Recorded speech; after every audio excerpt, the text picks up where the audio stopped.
Long before the modern galactic powers rose, there existed a civilization known as the Velrathi, a race of scholars and explorers who had mapped the stars when most species still lived in caves. They encountered countless beings across the spiral arms of the galaxy, recorded their behaviors, and left behind vast codices of knowledge. But one entry, found deep in the forbidden archives of their ruins, always stood out. Do not attack the humans. You will not survive their wrath. The warning was etched into ancient stone and pulsing neural crystal. No explanation, no context, just those 12 words. Over the centuries, this cryptic message became a myth. Most scholars dismissed it as poetic nonsense or a mistranslation from a pre-spacefaring age. Enter the Drakari Dominion, a war-hardened empire of reptilian conquerors. Known for their brutal expansionism, the Drakari had defeated dozens of species, assimilated hundreds of worlds, and never suffered a true defeat. They thrived on blood, pride, and conquest.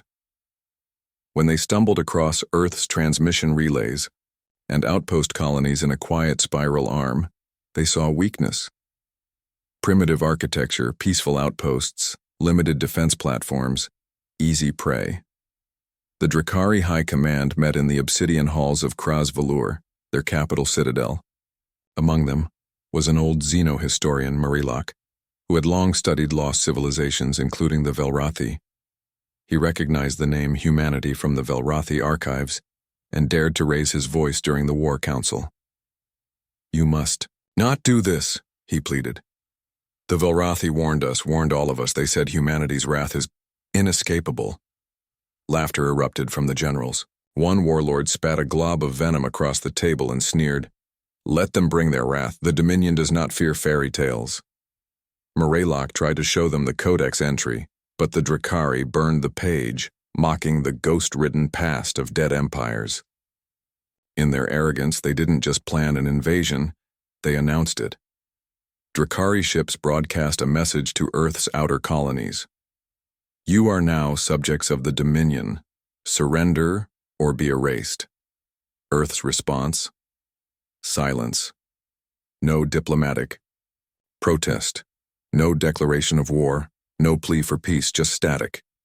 To the Drakari, it looked like weakness. To Marilak, it looked like something else. Deliberate stillness. The kind you see before an earthquake, before the sea pulls back from shore. The invasion fleet launched within days. Over a dozen assault cruisers, supported by drones, bioweapons, and planetary siege weapons, surged toward the human colonies of New Arden, Lunaris, and Kestrel's Reach. They expected minimal resistance. Their goal, conquest in less than a week. But as they jumped to hyperspace, Marilak watched from the observation dome, whispering to himself, "They should have listened." Back on Earth, deep beneath the surface in a place known only to a few, Admiral Kalen Vire stood in silence, staring at the stars. The moment the Drakari made their move, Earth's failsafes kicked in. No one on the surface knew it yet, but the orders had already gone out. Retaliation protocols had begun. Not panic, not war. Vengeance. And it would not come with fanfare or noise. It would come like a shadow. A storm cloaked in silence. The Drakari Dominion struck swiftly. Their fleet arrived in orbit over New Arden, one of Earth's newer colonies, a peaceful world of hydro farms, research domes, and young families. The Drakari expected minimal resistance, and they were right. At first, planetary defense grids were overwhelmed in minutes. The skies turned red as orbital plasma cannons burned through atmospheric layers. Civilians tried to flee, but there was nowhere to run. Drakari ground troops, hulking, scaled brutes clad in black alloy, descended, like wolves upon lambs. Entire settlements were flattened. Cries for help echoed into the void. The other colonies fared no better. Lunaris, a terraforming hub, had only security drones. They were torn apart. Kestrel's Reach, a trade post in the asteroid belt, was wiped clean by kinetic rail strikes before the inhabitants even realized they were under attack. To the Drakari, it was textbook victory. The High Command celebrated. They transmitted images of burning cities, shattered biodomes, and terrified colonists back to Earth, assuming it would trigger a desperate plea for mercy. They wanted humanity to beg. But Earth didn't respond. No message, no retaliation, no sound. The Dominion mistook this for fear. The truth was far more unsettling. Back on Earth, Admiral Kalen Vire stood in the war chamber buried deep beneath the Arctic Circle. Around him were generals, scientists, and operatives from every continent. But no one shouted. No one panicked. The room pulsed with quiet efficiency. Earth's silence was not hesitation. It was preparation. Across the Sol system, old defense stations came online. Civilian satellites shifted positions. Black-budget war AIs, long dormant, began booting. And in deep space, far beyond the edges of known charts, a signal was sent to the Ghost Fleet. The Ghost Fleet wasn't on any official registry. It had no known base, no public-facing command. It was a myth even among human soldiers, an old rumor whispered in dark corners of military briefings. In truth, the fleet had been assembled decades ago, hidden in the Oort cloud, comprised of stealth battleships, AI-controlled hunter drones, and weapons so advanced they had no known countermeasures. Each vessel had only one standing order: burned into its core logic. If humanity is attacked without provocation, you will not defend, you will erase. Back in Drakari space, General Zorvak Trell stood on the bridge of the Dominion Wrath, watching the live feeds of their destruction. His advisors congratulated him on the campaign's success. They expected Earth to issue a surrender within days. But then something strange happened. One of their cruisers, Vortex Fang, stopped transmitting. No explosion, no damage alarms, just silence. Then another, then two more. Within hours, an entire battle group vanished from the fleet logs without a trace. No debris, no emergency pings, as if they'd been erased from existence. Confusion spread. Internal diagnostics showed nothing. Surveillance drones returned corrupted data. Some only transmitted static, others looped the same final message. "They see you now." Zorvak dismissed it as sabotage, but unease began to fester, and on Earth, Admiral Vire finally spoke. "Begin Phase 1. No retaliation, no demands. Just show them. We're awake." The Drakari thought the missing warships were a glitch, an internal failure, or perhaps even a covert rebellion among their ranks. But when recovery teams were dispatched, they found something chilling. Nothing. No wreckage, no escape pods, no distress signals, not even a drifting husk. The ships hadn't been destroyed. They had vanished. Entire battle groups armed to the teeth were simply gone. Whispers began circulating through the Drakari ranks. The phrase Ghost Fleet emerged, dismissed at first as frightened, muttering by low-ranking troops, but the words began showing up in encrypted chatter. One ship's final log was retrieved by a deep drill recovery drone. It showed only a flicker of static, then a single image, a dark silhouette emerging from a black void, no lights, no identifying signals, and then silence. On Earth, Admiral Kalen Vire monitored everything from the hidden Arctic Command Center. Behind him, massive tactical displays mapped the chaos. He showed no emotion, only issued precise orders. Operation Ashvale is in motion. Confirm Ghost Fleet movements in Drakari Sector 9 through 17. No survivors.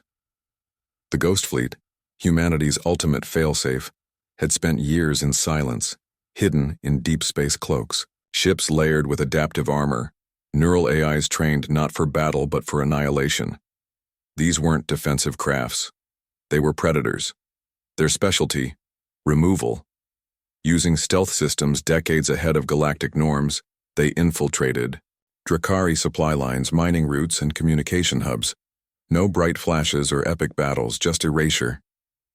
By the time a Drakari commander noticed a missing fleet or station, it had already been gone for hours.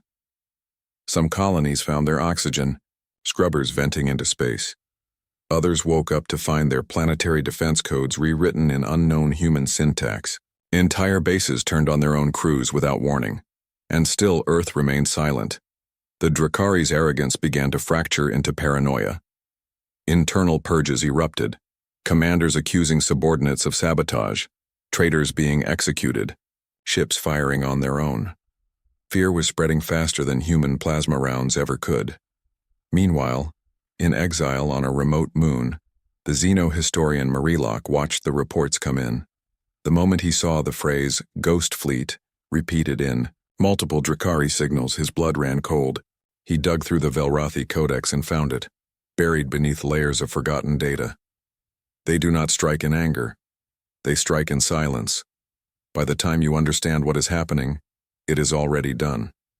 He knew then that humanity was following the Velrathi pattern exactly. In orbit over the fractured Drakari colony of Zarneth IV, a lone ghost fleet ship hovered unseen. Inside, AI command node Shiva-07 monitored the chaos it had caused. With no organic crew, it required no rest, no emotion. It had only purpose. It sent a message across secure quantum channels to Earth. Phase 1 complete. Shall I begin Phase 2? Admiral Vire, thousands of light years away, simply nodded. Begin, but keep it quiet. Elsewhere in the galaxy, rumors exploded. Allied species began to listen closely. Pirate lords abandoned planned raids on human trade routes. Neutral civilizations activated long-forgotten treaties with Earth. Something was happening. And as more Drakari fleets fell into the void, a single, human message, encoded, grim and precise, was broadcast from deep space. You were warned. For centuries, the galaxy had seen humanity as weak, primitive survivors clinging to a water-rock planet on the edge of civilized space. The Drakari Dominion had led the chorus of mockery, confident that the humans would fall swiftly under their might. But they gravely underestimated what lay beneath Earth's calm facade. As the Ghost Fleet silently decimated Drakari outposts and supply lines, Earth's surface remained mysteriously quiet. Then came the turning point, a coordinated strike unlike anything the galaxy had ever witnessed. Under the command of Admiral Kalen Vire, humanity unleashed its full power, not in the form of noisy warships or brash assaults, but with precision, calculated devastation. The Drakari's capital worlds, long believed to be impregnable fortresses, found themselves under siege by an invisible force. Ground troops deployed advanced neural-linked exoskeletons, enabling soldiers to react faster than the eye could follow. They moved like shadows through the ruins of Drakari cities, disabling war machines and capturing key installations. These warriors were not only enhanced by technology, but hardened by the harshest Deathworld training environments on Earth, conditions designed to forge relentless fighters who never faltered. Human weapons went beyond the physical. Earth scientists unveiled the terrifying black hole projectors, capable of tearing open micro-singularities that swallowed entire enemy battalions. Time-dilated strike pods launched from stealth carriers moved through space with impossible speed, delivering sudden and devastating blows before vanishing again into the void. The Drakari were overwhelmed. Their vast armies, once symbols of fear and domination, were shattered in days. Panic swept through their ranks, and for the first time, fear replaced arrogance. Civilians on Drakari worlds, once supporters of their warlords, began to question their leaders. Many sought to surrender, hoping for mercy, but the Dominion's brutal commanders crushed dissent with violence. Amid the chaos, a strange act of mercy occurred. Mraylock, the xeno-historian who had long warned of humanity's wrath, was captured during a skirmish. Instead of execution, he was brought before Admiral Vire. The Admiral treated him with honor and shared the truth behind Earth's response. "We did not seek this war," Vire explained, "but we will protect our own." The Velrathi's warning was not just a threat, it was a promise that we survive at any cost. Mraylock understood then that humanity's power was tempered by deep restraint until provoked beyond endurance. Meanwhile, Earth sent a single, chilling broadcast to the remaining Drakari forces across the galaxy. Surrender now, or be forgotten.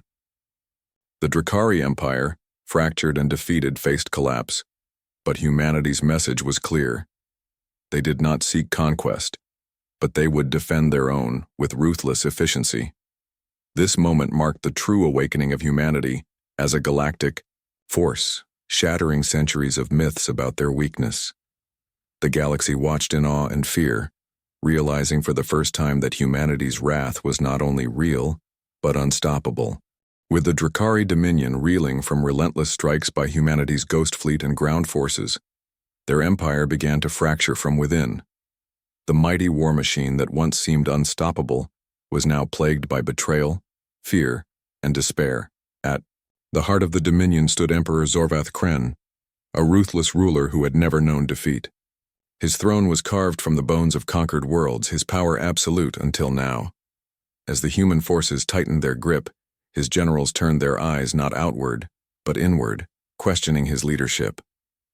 Zorvath's advisors pleaded for peace talks, for surrender terms, but the emperor's pride burned fiercely. He declared that humanity's aggression was an unforgivable insult and vowed to crush the invaders to dust. To rally his remaining forces, Zorvath unleashed the Doomspire, a devastating weapon of mass destruction designed to obliterate entire planets with a single strike. But humanity was prepared. Admiral Kalen Vire, aware of the Doomspire's potential, led a daring strike team composed of elite pilots, engineers, and soldiers. They infiltrated the heavily fortified stronghold of Kraz Valur, the Drakari capital, to disable the weapon before it could be used. The assault was brutal and desperate. Drakari defenders fought with ferocity, knowing their empire's fate hung in the balance. Explosions rocked the city as human operatives worked swiftly to sabotage the Doomspire's core systems. Inside the weapons control chamber, Vire faced Emperor Zorvath himself. The Emperor's towering form loomed, eyes blazing with fury and defiance. The two leaders clashed, not just physically, but ideologically. Zorvath believed in dominance through fear, fire and survival through unyielding resolve. In a final confrontation, Vire disabled the Doomspire, rendering it inert. Zorvath's forces crumbled as their greatest weapon fell silent. Defeated and humiliated, the Emperor's hold on power shattered. His generals seized the opportunity to overthrow him, imprisoning Zorvath to save what remained of their people. Across the Dominion, news of Zorvath's fall spread like wildfire. Resistance groups formed, some pledging allegiance to the humans, who had broken their tyrant. Others chose exile or rebellion, unwilling to accept the new order. On Earth, the victory was bittersweet. Thousands of human lives had been lost, countless worlds scarred. But humanity had proven its strength, forging a new chapter in galactic history. Admiral Vire addressed the galaxy, broadcasting a message of warning and hope. The age of unchecked conquest is over. We do not seek war, but we will never tolerate aggression. Let this be a new era, one of respect, strength, and peace. Former enemies began tentative negotiations with Earth, wary but aware that defiance would only bring further ruin. Meanwhile, Mriloc, the xenohistorian, reflected on the Velrathi warning. Humanity's wrath was not mindless destruction. It was the measured response of a species forced to survive against impossible odds. The galaxy had learned a painful lesson. Never attack humans. With the fall of Emperor Zorvath and the collapse of the Drakari Dominion, the galaxy stood at a crossroads. The old power structures had been shattered and a fragile peace hung in the balance. Humanity, once underestimated and dismissed, now held a central role in shaping the future. Admiral Kalen Vire and Earth's leaders understood the weight of this new responsibility. The galaxy had seen humanity's wrath, a wrath born of survival, patience, and a fierce defense of their own. Now it was time to build, not destroy. A grand summit was called on Arcadia Station, a neutral space hub orbiting the ancient gas giant Orionis Prime. Representatives from dozens of species gathered, former allies, wary neutrals, and even some ex-Drakari leaders who sought to rebuild their shattered civilization. The summit was tense. Old wounds ran deep. Accusations flew. But amidst the discord, one fact was undeniable. Humanity's power could not be ignored. Admiral Vire addressed the assembly with a message both firm and hopeful. We did not seek this war, but we answered when attacked. The galaxy can no longer afford endless conflict. We propose a new order, one built on mutual respect, shared security, and cooperation. He unveiled the Galactic Accord, a treaty designed to prevent future wars through diplomacy, joint defense, and cultural exchange.